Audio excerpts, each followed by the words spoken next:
Good morning.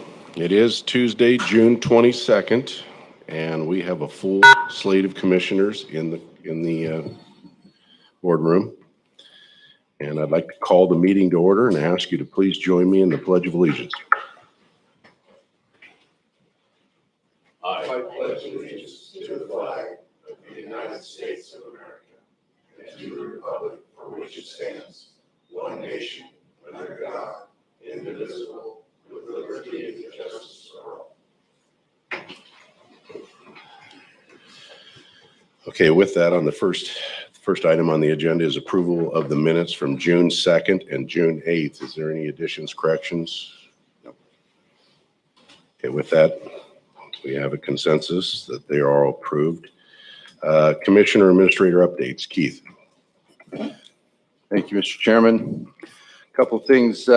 We've been working with our partners, City of Pasco and Chamber of Commerce, on some discussions around planning for the use of ARPA funds. That discussion is still ongoing. We anticipate providing some specific spending plans to the board probably next week or the following week. We're getting close to having some ideas. Just got some additional information from Federal Treasury regarding reporting requirements. Just received that, I think, Friday. There's going to be some pretty significant quarterly reporting of the use of those funds. So we're making sure that we've got our ducks in a row before we commit to spending any of that.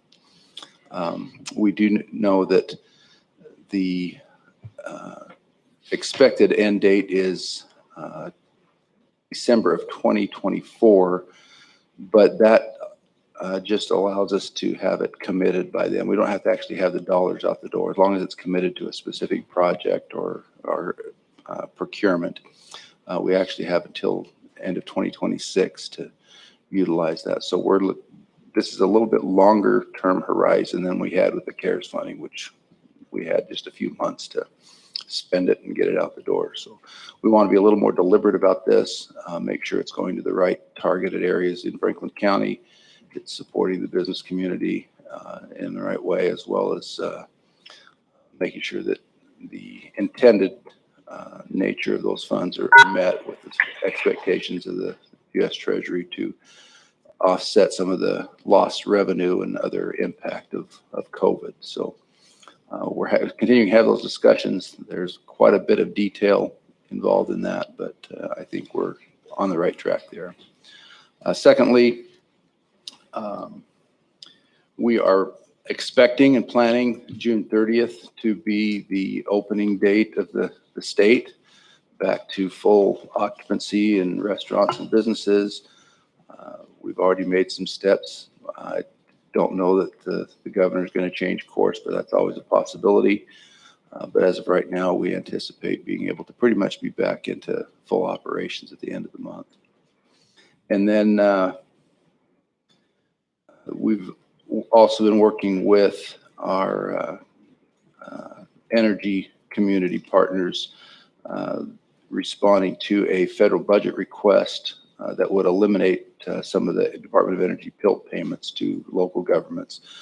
As you know, the PILT is payments in lieu of taxes, federal property that's positioned in Franklin County.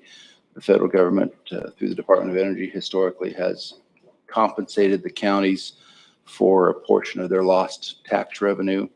That has been an ongoing debate and discussion, and there's a current proposal in the federal budget to reduce or eliminate that PILT payment. So we are working with Senator Murray and Senator Cantwell's office, Congressman Newhouse's office, to rectify that. It's a very small amount in terms of the Department of Energy budget, but we're working closely with Benton County and other regional partners to see that those PILT payments continue, because it's an important revenue source for Franklin County, as well as our other taxing districts in Franklin County.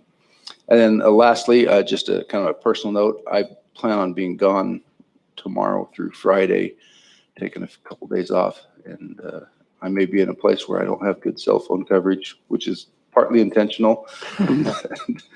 I will be checking my emails and phone calls. So if you need to get a hold of me, I will be available. Thank you. All right. Commissioner Partly intentional. I think it ought to be fully intentional. Let's see, Tuesday, Columbia Basin Development League, interesting meeting talking, as we always do, about funding for the second half of the Columbia Basin project. But this particular meeting included a presentation on the Odessa groundwater replacement project and some federal funds that have come available. So there's been a sort of a shift of focus, at least for the interim, to try and help the Odessa aquifer people get outside water and get off of deep wells for irrigation that are, of course, running dry. There's a separate meeting on that same topic on Wednesday morning with a group of farmers up in the Odessa area as part of the Columbia Basin Development Group, sort of a subset. Ben Franklin Health Department meeting on Wednesday, which you both attended, so I don't need to talk about that. Greater Columbia Behavioral Health meeting on Thursday. A couple of personnel positions that are being funded by the state. One of them is essentially a full-time upper management person to oversee substance abuse disorder treatment and programs, which is I can't remember the Senate bill number, but it's a law just passed by the legislature that requires that service. And for once, the legislature actually appears to be funding the position instead of just asking us to take it out of Hyde. Benton Franklin Council of Governments on Friday. Haven't talked about this much in the past, but we are in a rebuilding mode. That organization several years ago had a manager who I'll just say was probably challenged in the position, and we are over the last several years rebuilding it, and we're finally sort of coming to the end of that, where we're revisiting our federally funded loan programs for things like the Rural Revolving Loan Fund, the Columbia Regional Economic Investment Trust, redoing our bylaws. Feedback from the state and federal government has been excellent. They recognize the work that's being done is productive. If anybody wants more on that, you can contact COG or give me a call. We had the WASAC virtual assembly meeting yesterday, which again, I suspect others were on that call as well. For people listening, had a speaker from the Department of Commerce talking about a variety of funds that will be flowing to the state and in some cases directly through to the counties. And the foot stomper, the takeaway from that meeting was, as a county, we receive funds routinely from the state, but when we receive them directly from the federal government, there's a whole host of additional requirements for how we contract everything from Davis-Bacon to just a long list of audit requirements and record keeping and reporting that we normally don't have to do. So just a caution for everybody that when we receive that large chunk of federal funds for COVID relief, and Keith, I know that you're on top of this, so I'm not so much speaking to you, but just the whole Franklin County team, is that we want to make sure that we have crossed our T's and dotted our I's so that we don't end up having to repay that money. So thanks. Commissioner Mullen. Yes, and on that meeting with WASAC, I mean, that puts quite a load on Keith Johnson. So appreciate keeping us all in line on that to make sure that it is done properly. Set in on the benefits committee, the deadline to opt out for the long-term care is November 1st. But if you're a county employee with Franklin County, you have to have your enrollment for Life Secure in by July 1st. So that deadline is this week, basically. So if you're going to opt out, it is a one-time opt-out option. So if you're interested in that, you don't want to let that pass you by.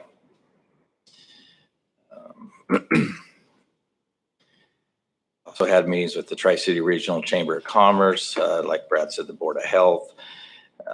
Also, I want to take this time to give an acknowledgement out to the Pasco Police Department on a job well done with the de-escalation of an event that happened recently here in Pasco, where an officer had a rifle pointed at them, not once, but twice, and was able to safely de-escalate the situation and take the suspect into custody without injury to the suspect themselves or anyone else. I believe this shows the preparedness, training, and professionalism of our local law enforcement, and I believe they need to be acknowledged. So thank you for a job well done. Also went out to Colotis and took a tour of their fire department. I know they've expressed interest in procuring a new building, and I did go out there and see the site and take a look at their existing building, which it could definitely use some updating. And that's what I have for this week. So thank you. All right. So court meeting was last Wednesday, held right here in this chamber, and then in Franklin Board of Health, we had our meeting there. There's some interesting things that are happening with the Board of Health, and I would encourage people to listen in and listen to those meetings. The audit with Ben Franklin Transit, everything was good there.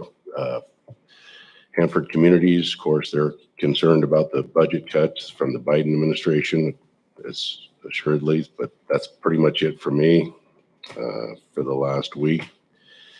And with that, we'll move down to, we have the public hearing is still open. And do we have any comments on the public hearing with the ordinance 08-2021, unlawful race attendance? I have not received any additional public comments in the past week other than what was conveyed at the meeting. I understand Deputy Roscoe is is he on the phone? Maybe not. Commissioners, I am on the phone. There he is.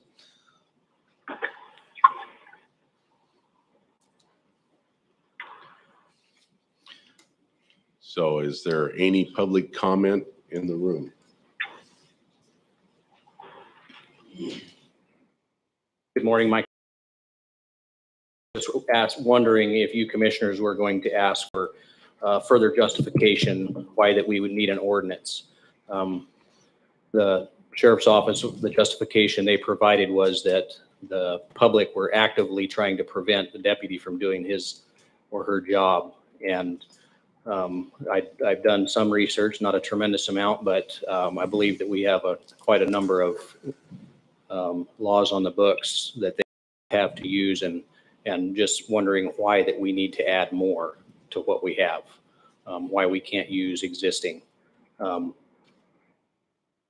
We complain about government getting bigger, and this is just more. It's more complication. It's more things that get added to it, and I'm not an expert by any means, but you know, when somebody actively interferes with a law enforcement officer in the performance of his or her duties, that's pretty cut and dried. And just wondered if you were going to ask for further justification of why we needed this. Thank you.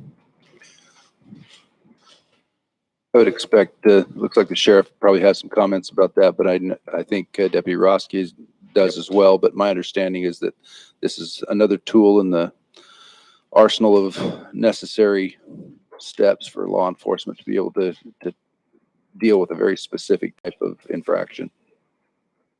Also, since last week's discussion, I believe that this ordinance was also sent back to our attorneys and our prosecutors to address those concerns and issues from the public.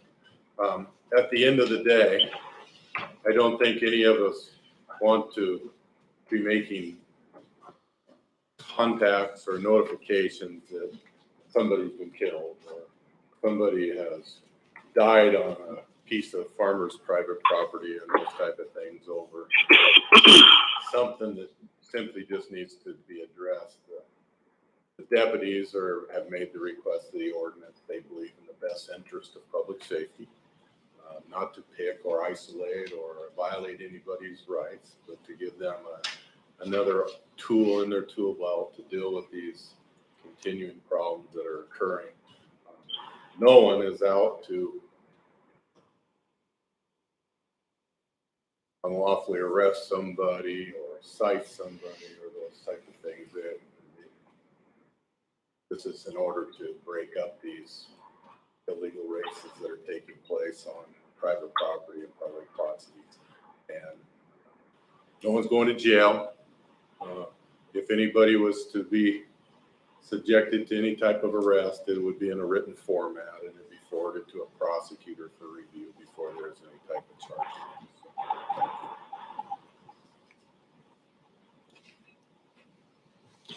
I would say that we did do some rewording of the ordinance since last week to accommodate some of the concerns that were raised. Jen Johnson and Frank Jenny, I think, worked on that to modify some of the language a little bit to clarify that. Does the deputy have anything you would like to say? Deputy Roski, did you hear that question? I did. I guess the short and sweet version of that would be I have also discussed this with some of the prosecutors, some of the laws we already have on the books, realistically, if they were a good fit to solve the problem we're facing, we would already be using those, not asking for an ordinance that gave us more specific tools to deal with this problem. For example, like if we were to charge with obstructing police, we have to prove that somebody is knowingly obstructing our ability to do our job versus like what Deputy Gardner described last week. We show up there to a bunch of cars at a race event. We turn on all of our lights and everything. And most people just say, oh no, the cops are here and they're trying to get out. I can't necessarily establish whether they are just trying to leave the area, they don't want to be involved in whatever the police are doing, or they are actively trying to flee from an arrest or prevent me from doing, or my other deputies from doing my job. So that is part of why we are looking at a more specific ordinance that allows us to basically target anything that's in this race event as opposed to some of these other ordinances or laws that are already on the books.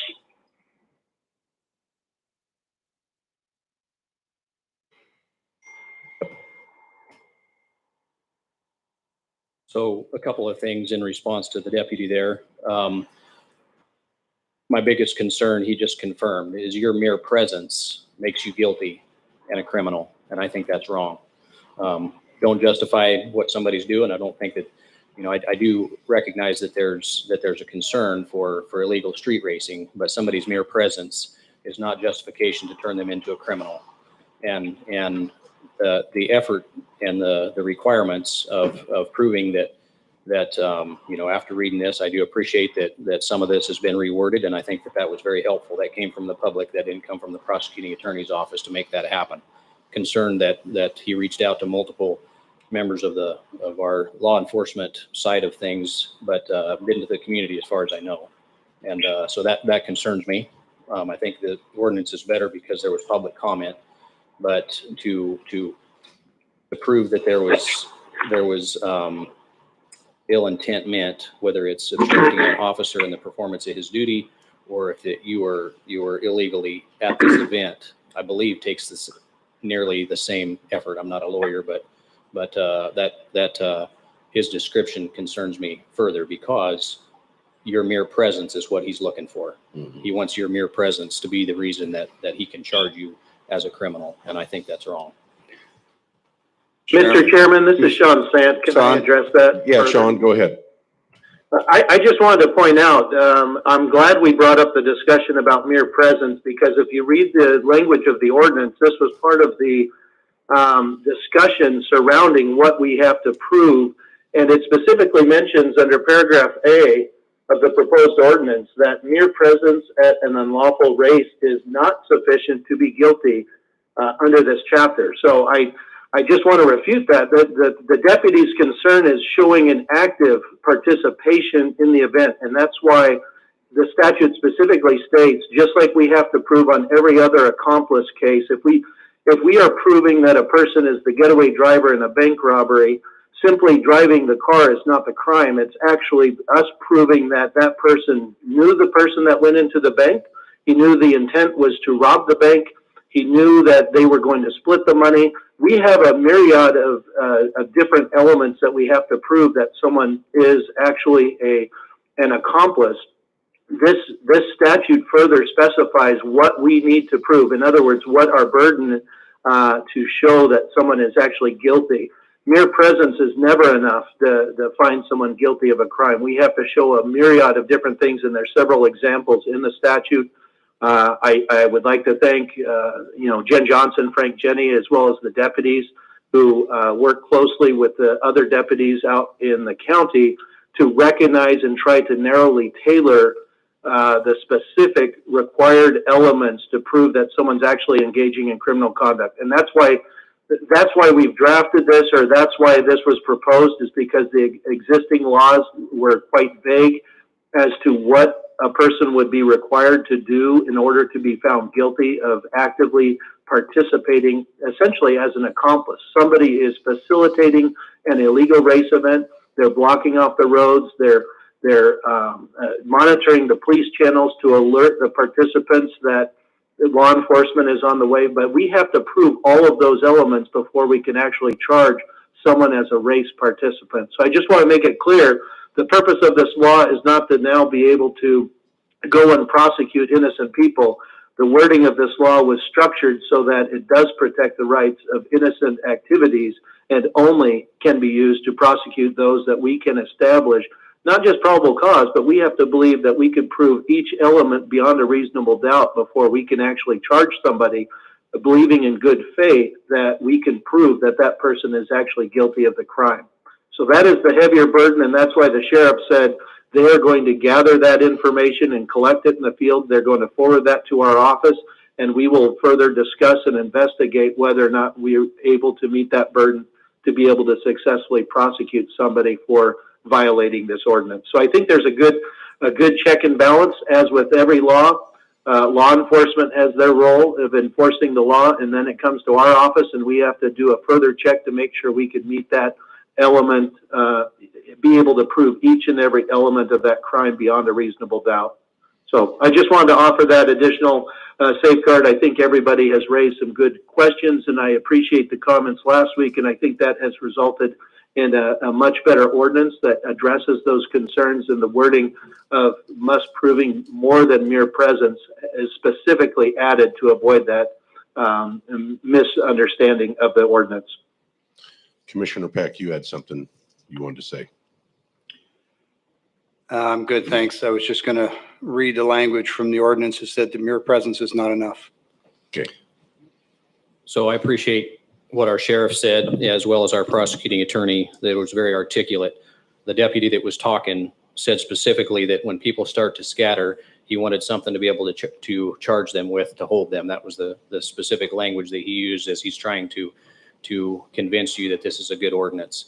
I believe that this ordinance is probably necessary, and I certainly appreciate the language that has been adjusted. And I believe that came from the public vetting, not from the experts in the field. And I'm certainly not an expert, but I think that we need to be careful as we do things like this. Last week, as we spoke, me having a motorcycle race with my son where there was nobody else evident whether I was charged with it or not, made me as a criminal, right? That's the way this ordinance was written. And so I think we need to be really careful when we do things like this. I appreciate the way that it's been rewritten, and I think that it's much more tailored to the way it is. And I know what the ordinance says. It says mere presence. That's not what the deputy said. He said that he wanted to be able, as people scattered, to charge them with something. And I liken it to throw mud on the wall to see what'll stick. And I don't think that that's an effective or a good way to handle events like that. I think we have more effective ways of doing that. Thank you for the opportunity. Mr. Johnson. Yes, Mr. Chairman, there's one caller on the line that would like to comment on public comment.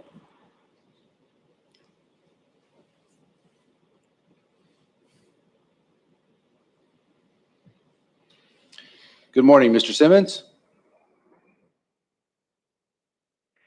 Yes. You have the floor.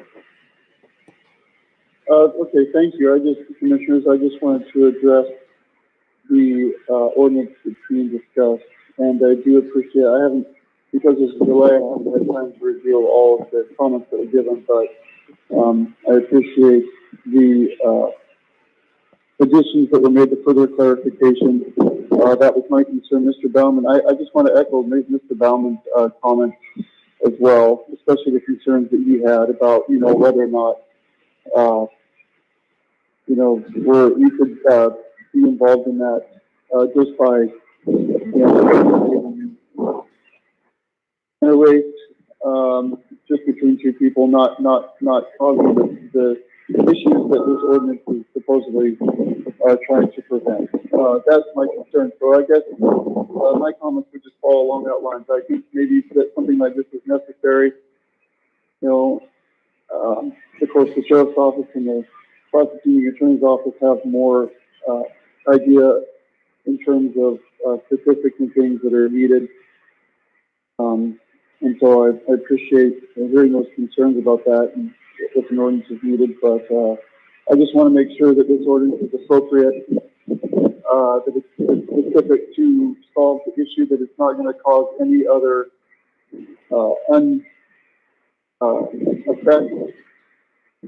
unintended consequences. And like Mr. Baumann said, should cause people that were not intending or unaware of the situation to be involved in something that could put them in to be prosecuted when they wouldn't normally have wanted that at all. So, or understood what they were doing. And I just don't want to place more burden on our court system. And so those are just things I would ask you to consider. Other than that, I echo Mr. Baumann's comments and appreciate our prosecuting attorney further clarifying that from what I could hear before I got on the phone. So I appreciate it. Thank you very much for your time, Commissioner.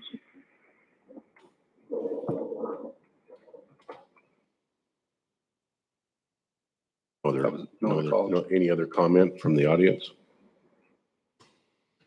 Shimon, you have anything to add? The only thing I would note is where it talks about private property. Yes, So I was concerned about that also. Is Deputy Rowski still on the phone? Yes, sir, I am. A couple questions. Absolutely. At this present time, is street racing illegal? Street racing, yes, is illegal. And at this present time, is obstructing an officer of doing his duty, is that breaking the law? That also is illegal. Okay.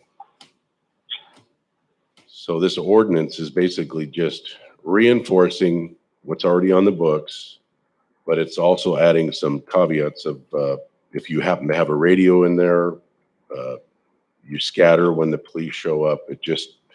It's giving more of a definition of the engagement in the street racing, correct?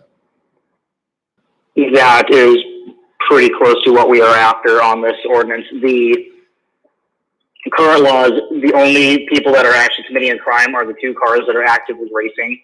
But if we are at, example, a large event where there's 40, 50, or 100 cars there, everybody else in that area is doing, by current laws, nothing wrong. And like I said, with the obstruction law, unless I can prove that each person was willfully trying to stop me from stopping one of those racing cars, I don't really have anything, even though other cars in this area are actively participating, engaging, supporting, encouraging these races. They are not committing a crime by current statute, and only 2 out of those 100 that I potentially can't even get to are the only ones committing a crime. So we were looking to target the illegal race as a whole to try and address that issue. There's no goal of trying to just arrest every single person that is there, no innocent bystanders, private property. We have no concerns with that. The reason private property was left in this ordinance, or I guess the verbiage of private property was left in there, is we don't want somebody to be parked, I guess, on a piece of private property next to the roadway and have that be essentially home base. They're not free because they're just sitting next to the roadway, not on the roadway. Thank you. Even though they're still involved in the event. Is there any other discussion?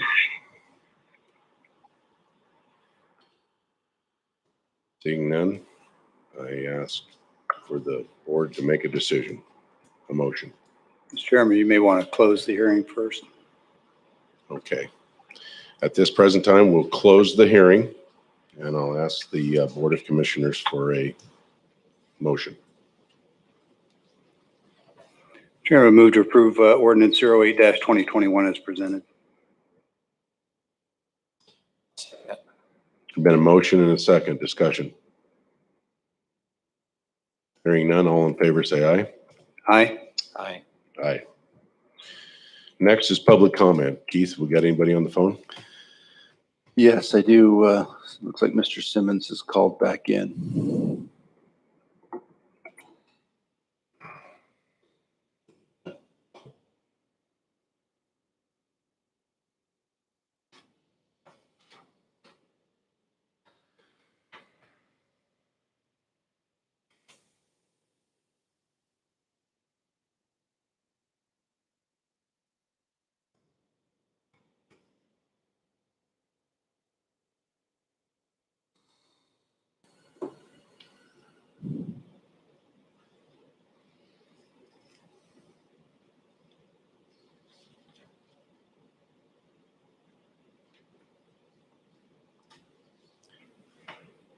Mr. Simmons, Yes, please go ahead. thank you, Commissioners. I just had further comment that I wanted to add and maybe a question. So it was previously mentioned by Commissioner Didier about radios. Can I have further clarification on what it would mean if a radio was in a car, what that portion of the ordinance was? Sure. I'm happy to respond to that. The language of the ordinance says that such person possesses on his or her person or in his or her vehicle equipment such as a two-way radio or scanner that can be used to alert race participants to law enforcement. So it's one item of several that law enforcement can use to present evidence to the prosecutor of infraction or a violation of this ordinance.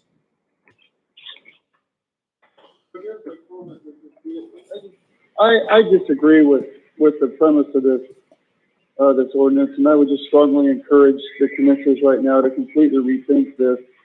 It sounds like there's just a lot of issues with it. They're trying to address an issue as a whole, and I don't agree with the language that's in it. We already have books like Mr. Baumann said. We already have laws on the books that make these illegal.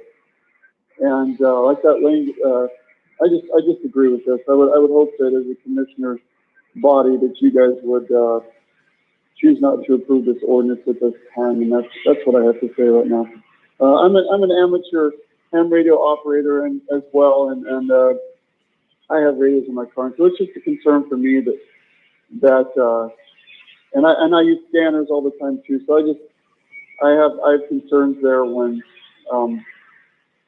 that type of thing is brought into play. But I just discourage this right now. I thank you for your comment. Thank you. Looks like I have two additional callers there waiting for regular public comment. And that's where we're at right now. Right. We're to the public comment.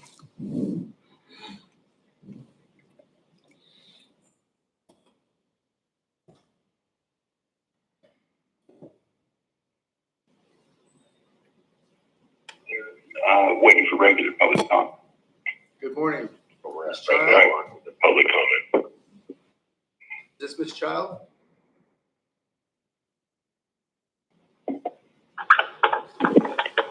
Hello? Hello. Can you hear me? Yes, Okay. Terry, you have the floor for 3 minutes, please. Okay, well, I was just calling to address the really hot temperatures that are going on with kids going to summer school and such and having masks on their faces. And I'm concerned that the health department meetings have been canceled, so there's not any leadership from the commissioners talking with the health department team about adjusting these regulations so we can get masks off kids. So I'm just hoping that some meetings can be scheduled so we can solve these problems, and then also have things on board for next fall when school starts for the boys and girls. And that's my comment today. We need health department meetings, and we need to solve problems. So mandates that aren't science-based are stopped in our community. And that's all I have. Thank you. Thank you. Bye.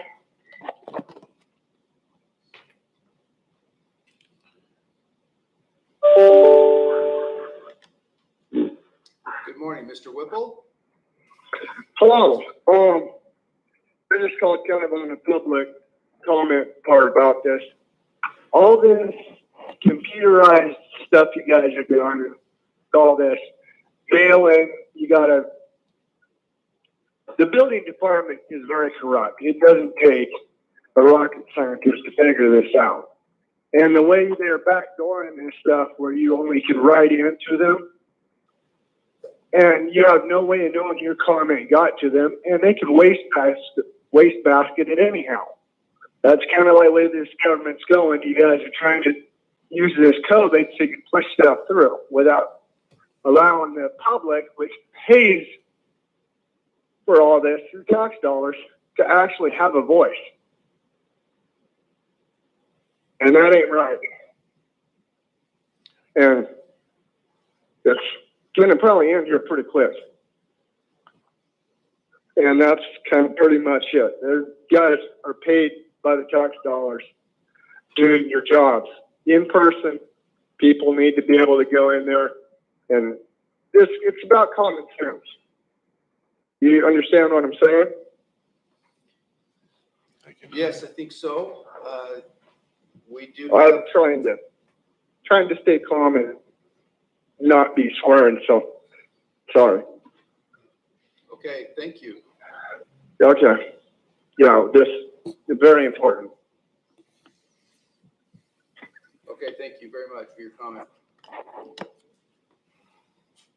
it looks like we have one more.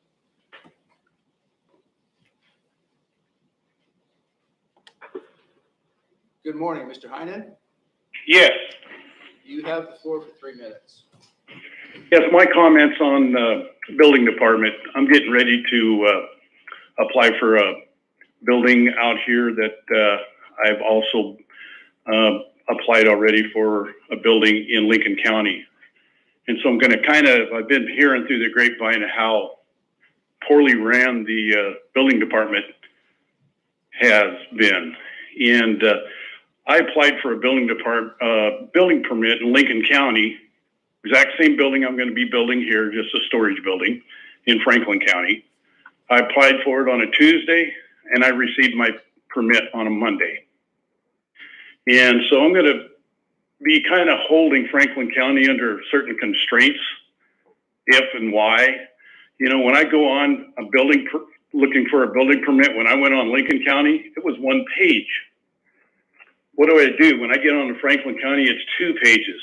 I want to know why. Building department's supposed to be working for us, the people. You know, streamlining this stuff. You know, these buildings are built that you get engineered prints. You know, in the past, I know I had a cousin, you know, you got building department officials that want torps. They want torps on bolts on buildings. And basically, it's all just a bunch of baloney. It's getting a signature from the engineer saying they were all. And Franklin County's always been it. You talk to anybody that builds in Franklin County, it's been a long time pain in their rear. They would rather go build anywhere downtown Seattle versus Franklin County. This just needs to be a little bit of common sense brought in there. You know, I know they have all these rules and regulations, but throw some common sense in there once in a while. How many buildings have we seen fall down in Franklin County in the past 50 years? Not one that I can think of. Lincoln County actually changed its standards here because of the snow load we had like 10 years ago where they had a lot of buildings fall. Common sense stuff, you know. So I'm going to be really watching this close, and you're going to be hearing from me, commissioners. Thank you very much for listening. Thank you.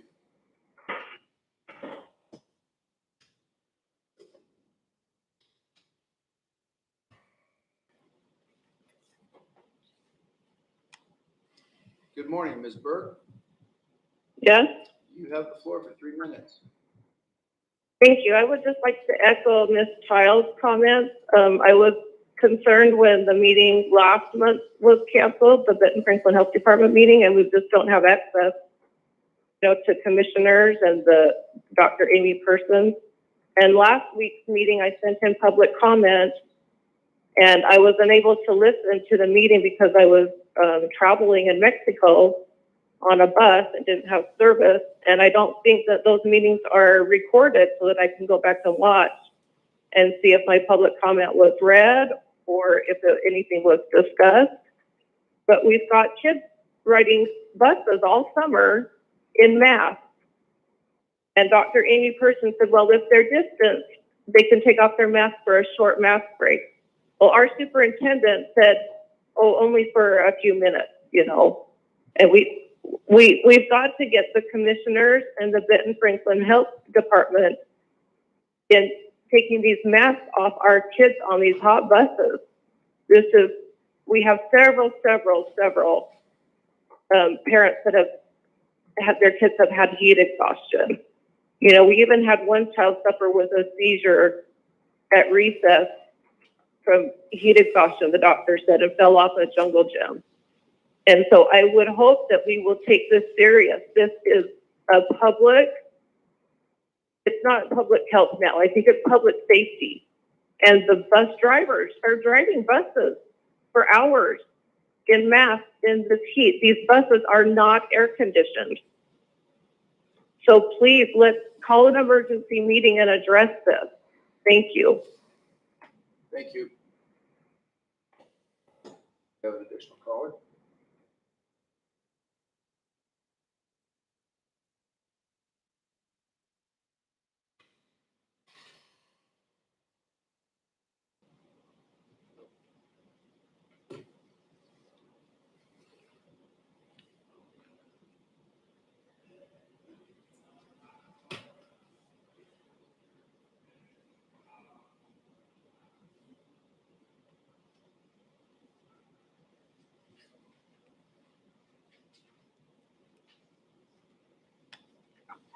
Good morning. Is this Lauren?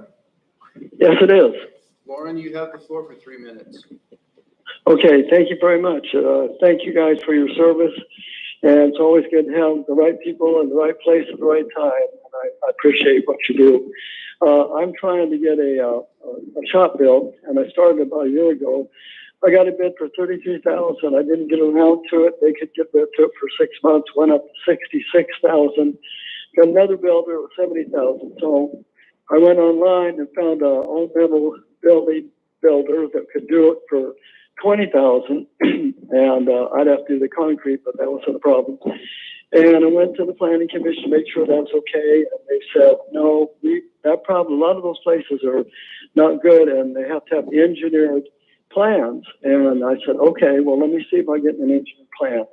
And then they said, and they're really polite. They've always been real polite and nice. Then I went back to the company and said, well, we can give you an engineered plans that you commit to it. And I said, well, if I commit to it, then they don't okay it, then I'm stuck. And he said, well, that's all we can do. So we thought about it. I talked to my son-in-law and thought, well, maybe we could get a plan to build the shop, and we could do the concrete kind of piecemeal. And then when the price of lumber comes down, metal comes down, we put the rest together. So my wife called up the planning commission, talked to Rebecca and Aaron, again, very polite, and told them our situation. How can we get we want a set of plans that you'll okay, but we can't buy the plans before we know if you'll okay them. Is there any way that you can give us some companies online that you would approve of so we can go ahead and get a plan, submit it to you, knowing that we're not going to get rejected, even though we already paid for the plan. And I know we could go into an engineering firm locally, but that costs a lot more money too. So anyway, we need your help and maybe figuring out a way that we can get something going on these shops and get a plan that be okayed, and we can go from there. So that's my story, and I thank you very much for your service again, and have a nice day. Bye-bye. You bet.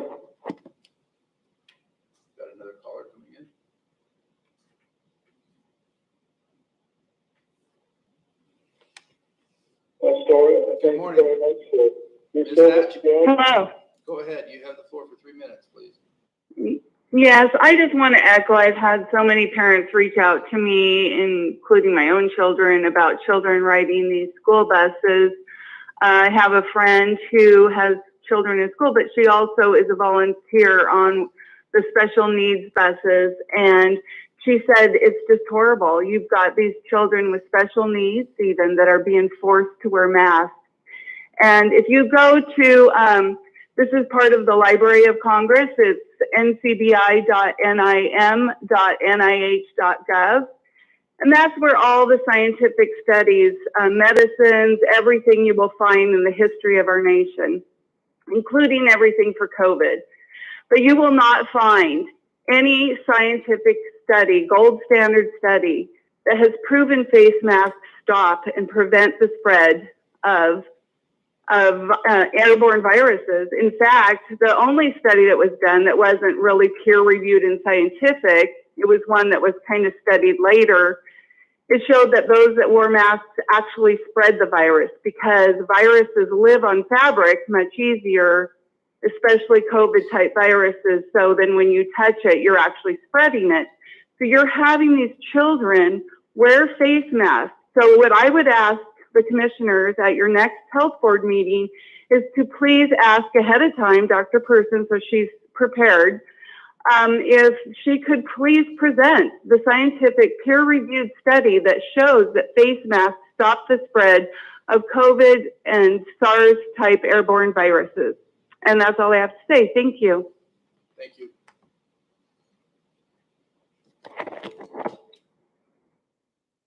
All right now. Is there anybody in the audience who would like public comment?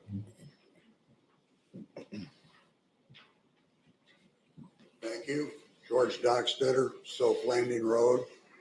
I would like, we've been listening to Mr. Johnson talking about his meetings on how we're going to report and coordinating with other agencies on the money coming in from the federal government on Tax America More plan of Biden's.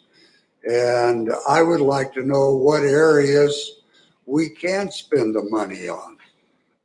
Supposedly there's limits or areas we can't spend it or have to spend it.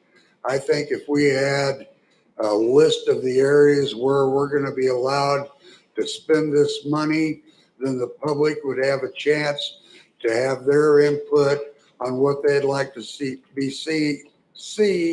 being done with this extra money. Because we're talking, what, $19 million over the next couple of years? That's a hell of a proportion of our budget. And I think the public ought to have some input onto where it goes. Thank you. Mr. Chairman, if I might, I'd just like to make a quick comment for Mr. Dockstetter. Go ahead, Commissioner. Late in the discussion on legislation on the federal funds, and I don't recall which senator or representative it was, but they brought forward the need for improved broadband. And so broadband got included, and people who had similar development interests but weren't really focused on broadband said, well, if you're going to include broadband, then we also want you to include utility infrastructure for development. And so that specifically will be included, is included, and that's not commonly known and something I thought you might take a particular interest in.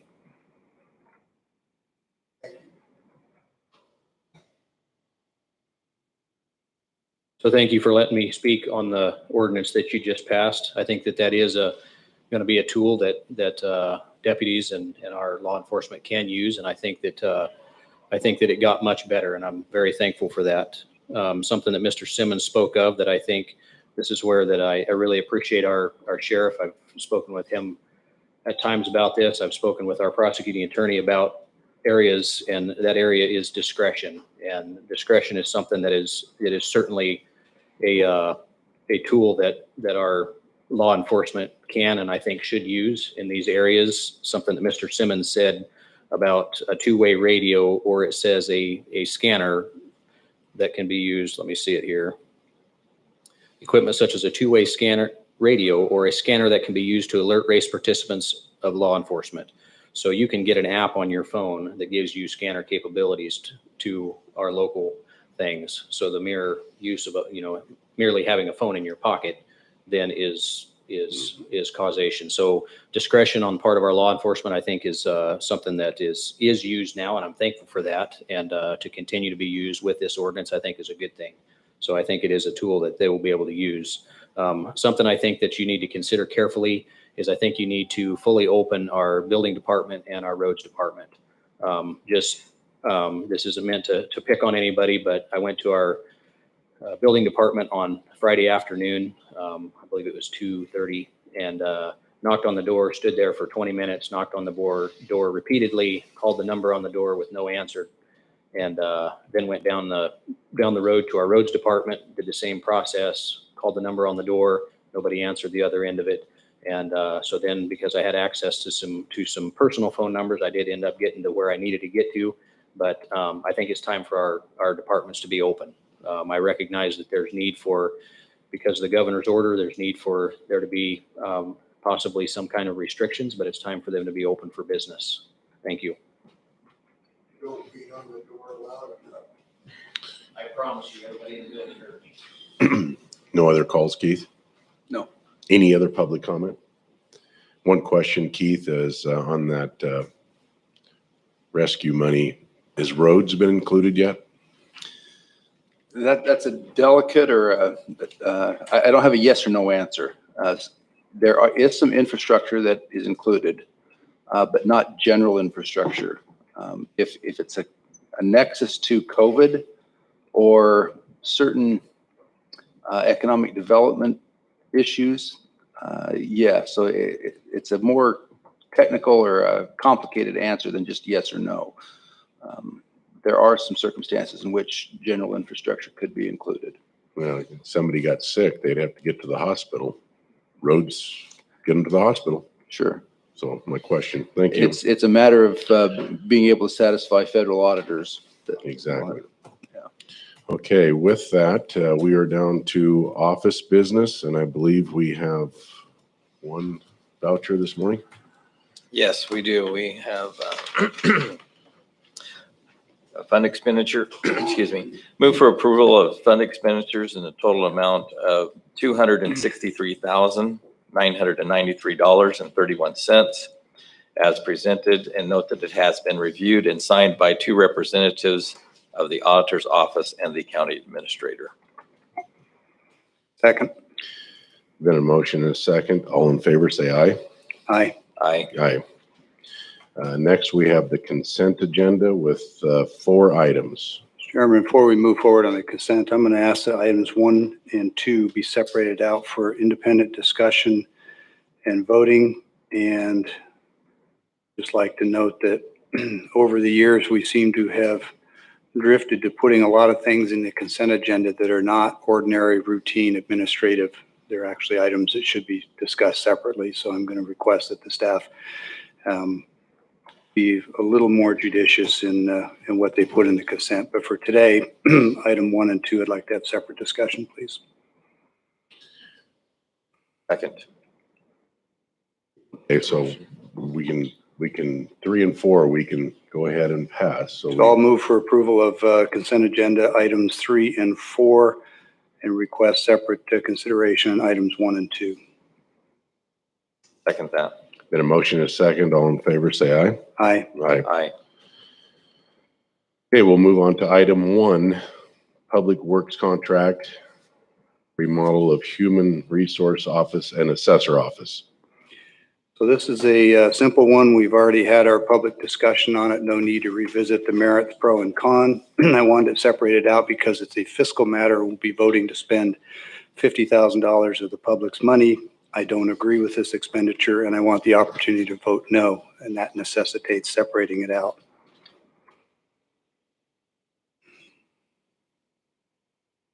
So if the chair wishes to move it forward, it would simply be a motion and a second from the other commissioners. I'm waiting for a motion. Make the motion that we pass resolution 2021-126. I second. Been a motion and a second. Discussion. I'd just like to say that this been readjusted and it's actually went down away from the 50,000, and it's not, as it was portrayed in the paper, an office for the assessor. No, this is an office for the public to have privacy when they come in to talk about their tax issues. And only a portion of that money goes to the assessor's office. The rest of the money goes to the human resource office to remodel theirs. So it's actually utilizing our space in a more efficient way for the public when they want to come in and talk over their taxes. And we've got more and more people wanting to come in and talk about their property tax and their personal property tax. So I think this is a duly needed move of offices. So since we've opened comment, I'll just note that the reduced amount of 30,000 is not the total project cost. It doesn't include electrical work and other pieces. So I suspect we'll spend most, if not all, the money when it's finally done. And, enlightened people can have different views on what the needs of the county are, and clearly we do. I just don't think this is a priority that rises to the level of $50,000. Thanks. Commissioner Mullen, I believe you. I'm in support of the addition. I believe that we need the room to adequately service and provide the services for the citizens of Franklin County. As we're growing, we're going to need more help in that department, and obviously with that, we'll obviously need more space. Okay, with that, all in favor, say aye. Aye. Aye. Opposed? Nay. Duly noted. Second, resolution 2021-127, memorandum of understanding between Benton Franklin counties for human service provisions. So Kyle, would you mind coming up to the mic so that as we discuss, it's on the record? Kyle Sullivan. Good morning. Good morning, Kyle. You're the Director of Human Services for the two counties, right? Yes. And you work for report to Benton County, and then we, Franklin County, have a contract with Benton County who, through you, provides those services. Correct. And so when we entered into this arrangement, a couple, 2-3 years ago now, it seems like time flies, I supported it then, and I still do. I think it's an efficient, responsible way to do it. But one of the key things that we discussed at the time when we went down this path was that as the state provides funding to the counties for various human services programs, they include a certain percentage that can be drawn out for administrative costs, like the cost of your office and the services that you provide. And as I go through this, and I'll try to be quick, if I say anything that isn't accurate to understanding, I ask you please correct me, because my memory is not always perfect. But I seem to recall that the agreement was that those administrative funds coming through with the state dollars would be used to fund your services for Franklin County. Go ahead. If there's something you want to add, please. Yeah. And for all of the grants, my office is grant funded. And so for all of the grants that we receive, is that better? That's much better. Thank you. For all of the grants that we receive, there are some grants that we contract out. There are contract some dollars out. There are some grants that we operate totally internally, and there's operations. For those grants, we take operations to provide staffing. There's admin that's tied with that. I think a couple of things that maybe don't cover admin that we don't necessarily pay a fee to is processing the vouchers through the auditor's office. The auditor doesn't bill us for those. Those aren't things that are paid for out of our grant. It's just a function that they do. But what you stated is correct. Okay. And as I recall, the percentage on those grant funds that come from the state to fund this various list of programs in this agreement are on the order of, I don't know, anywhere from like 7 to 15%. Is that the window? Yeah, probably closer to, yeah. I mean, I think it is there, with the exception being the affordable housing and the homeless housing fund, which are local dollar off of the document recording fees. And, right. And that's one has 5% and the other is 6%. Okay, those are the fees on the recordings, but those actually accrue to Franklin County. They don't flow to your office. The 5% and the 6% do. They do flow directly to you. Yes. Okay, I thought we held them here. Okay, that's a good distinction. Thank you. And so these percentages, which the state have established to say this is an adequate amount for a county to exercise the administrative function on this grant, of those kinds of grants, which I think is the vast majority of the services you provide to the county, maybe all of them, I'm not sure. Two ways of looking at it. Let me ask, what do you think on an annual basis is the total of those grants? I know it goes up and down, but are we talking 100,000 a year, 500, a million? No, and of course, this last year was a little bit different. odd because between the two counties, and I don't know what the breakdown Take is. the year before, it'd be fine, pre-COVID. You know, for example, I don't know, a ballpark would be several $1 million. I mean, we have just for support employment for developmental disabilities, for those, you know, that's a $2 million a year grant. Now that's for both counties. Correct. Just for the Franklin County piece, we could probably take about a third of that. For most of them, with the exception of the developmental disabilities, they do things a little bit different. They don't base the dollars per county off of where the client lives. They base it off of where they receive services. Okay. And most of the providers are in Benton County. That's maybe the only. So if we roughly just Yes. took a third of the 7 million, though, we're looking at north of $2 million, right? Yes. And so you put 10-15% on that. That's a fairly significant funding for the admin piece, right? Correct. Okay. Is that enough for you to do these functions? And before I'm not trying to put you on the spot, let me give the whole thing so that's in context. Because this agreement asks us to also pay, in addition to those percentages that the state's already paying to your office, another $4,650 a month. So $55,000 a year roughly.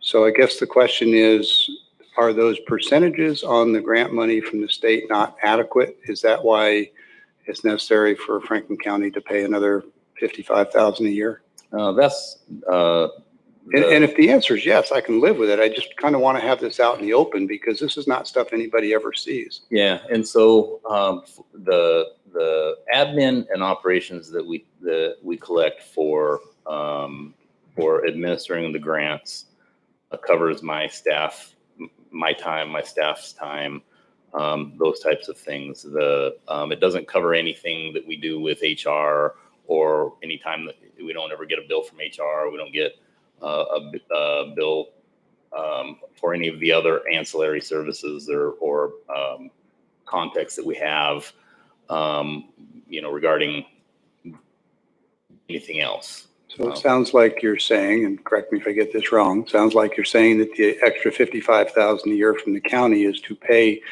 for administrative time of Benton County staff members outside your office. Correct. Okay. Well, thank you very much. That fills in the gaps in my understanding, and I think everybody now has a better sense and can vote in a more informed manner. Okay. Thank you. Any other questions? Mr. Mullen, any No questions? questions. So with that, we have consent item number 2, looking for a motion. Chairman, move for approval of resolution 2021-127 as presented. Second it. We've got a motion and a second. All in favor, say aye. Aye. Aye. Aye. Okay, with that, we'll move down to administration office business. Keith? Yes, I don't have anything for official action to be taken, but I do have a request for 2 separate executive sessions when the time is appropriate. Okay. So with that, we'll move down to public comment. Is there any public comment? Anybody on the phone, Keith?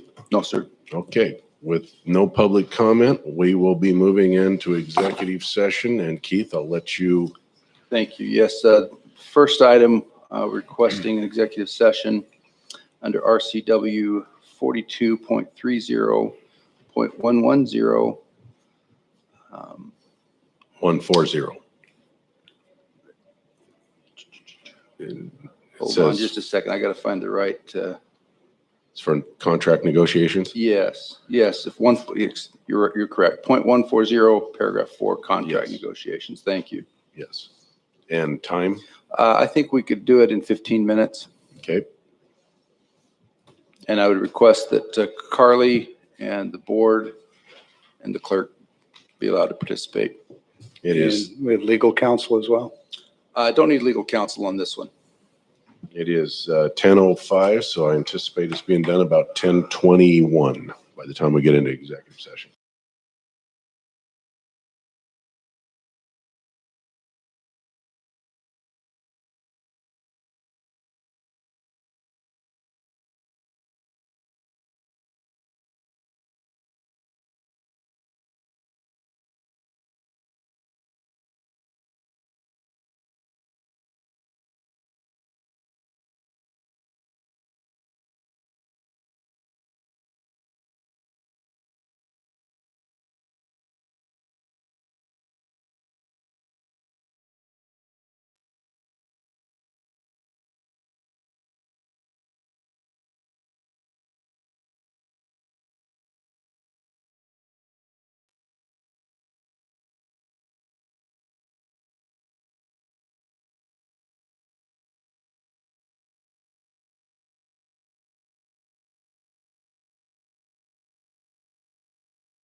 Okay, we've come out of executive session with no decision being made, and we'll re-adjourn the meeting and look to go into executive session again. I think you meant to reopen the meeting as opposed to Reopen the meeting. Thank you. Yep. Yes, Mr. Chairman, I would request an additional executive session under RCW 42.30.110, paragraph 1, subparagraph I, to discuss with legal counsel matters relating to litigation or potential litigation. And I'll need a moment to contact the prosecuting attorney's office. Okay.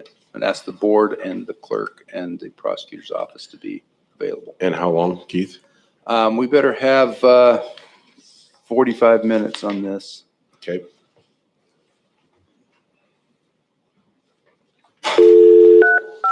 Welcome. If you are the meeting host,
Okay, we have come out of executive session with no decisions being made. I will reopen the meeting. Is there any more business for the good of the county? Was there some questions about the Long-Term Care Act? Yes, my question was for Carly, so I was going to ask her, is this every resident of state of Washington? or Anyone is- that gets a W-2 in the state of Washington, if they do not opt out by November 1st, that's the deadline, they will be required to pay a small percentage into the Okay. Long-Term Care Act for the rest of their working life. And if you're close to retirement, you will pay in and you won't receive a benefit, or if you move out of state, you will not receive Right. a Washington state benefit. So right now I am a private employee, got my own business. My only concern then is the salary from the county. Do you give yourself a W-2? No. So your W-2 from Franklin County will have a deduction from it. Okay. And that'll be 0.58%. I believe that is correct, yes. Okay, so a little over 0.5%. That'll be deducted automatically from my check. Automatically. And I believe that the Life Source has a better option, but that would be up to your discretion to take a look at that Yes. Time is of the essence, so it's. this week. Mhm. So I have a comment. We received 2 calls today during the public comment section that were Benton Franklin Health District business, not Franklin County Board of Commissioners business. The fact that we sit on some of the seats on that board doesn't change that fact. And when we're there, we're directors for the Board of Health, and here we're county commissioners. There's a couple of problems when we allow that to happen. One is we're engaged in taking public comment on health matters when only half of our Board of Health is present. And that leaves 50% of our team members from the Board of Health out of the loop. So when we get those kinds of calls, I think we should politely encourage those individuals to direct that to the health district. Now, I understand that they were frustrated that a meeting was canceled, but there was a meeting within the last week and there were no calls about it. And I don't know that Jason Zakaria, the health district director, has received any emails on it, but I'll follow up and find out if he has. But it's really not proper business for us here to be participating in. Some people might consider that a fine point, but some of us sit on Port of Pasco and Chambers of Commerce and Greater Columbia Behavioral Health, and we shouldn't be even appearing to be conducting business for those bodies. I would agree. I don't think any of us engaged back with that, Nope. but I think it's a that's chance helpful. for the public to voice their opinions.